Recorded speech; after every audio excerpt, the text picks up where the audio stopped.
Okay, here we go. We're going. Okay. My name is Al Mipro, and I'm a volunteer at the National World War II Museum, formerly known as the National D-Day Museum.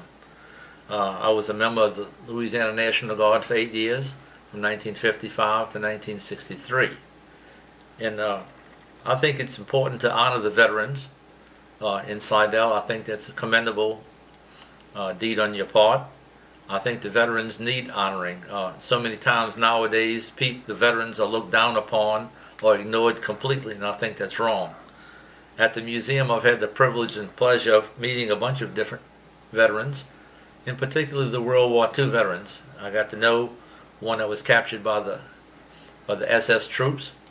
He was tortured and stayed in a prisoner of war camp for 6 months before he was liberated by George S. Patton's Third Army. I got to meet a fellow that was a paratrooper from the 82nd Airborne. He jumped at Normandy and later on fought at the Battle of the Bulge. Met a Marine fighter pilot in the Pacific. He shot down a number of planes. A Navy flyer that flew off of the Yorktown that shot down 8 planes. He got credit for only 4 because he couldn't get the other 4 confirmed. So he was not technically an ace. Got to meet a infantryman from New Orleans who fought in the Philippines and at Leyte, and he had a bunch of engagements with the Japanese and was awarded the Silver Star, Purple Heart, and a bunch of other different medals. To be with those kind of people makes me feel real honored just to be in their presence. I've gotten to meet people that have been in the concentration camps.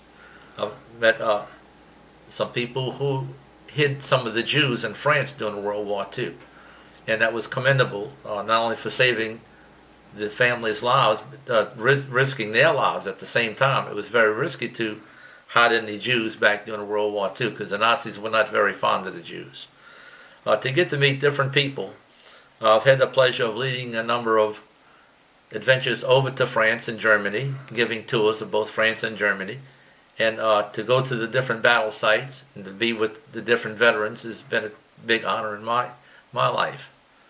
And I know it might sound a little corny and patriotic, but whenever I go to a football game or something like that and they play the national anthem, I start to tear up because I realize what the flag represents and how costly it was to have the privilege of flying the flag.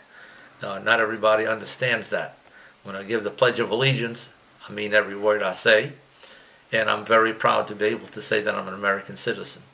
I do commend all the people in Slidell for putting on this parade in the recognition of the veterans, World War II, Vietnam and Korea, and Desert Storm and so forth. I think that's very, very good, and I wish more people would honor the veterans because they are the people who cause us and allow us to be free. And I'll close with saying freedom is not free. There is a price tag associated with that, and a lot of people don't care or understand that, but that's truism. All right, very good. That's excellent. My goodness, it's like you do it every day for 8 years, you know? Well, I said what I felt. Of course.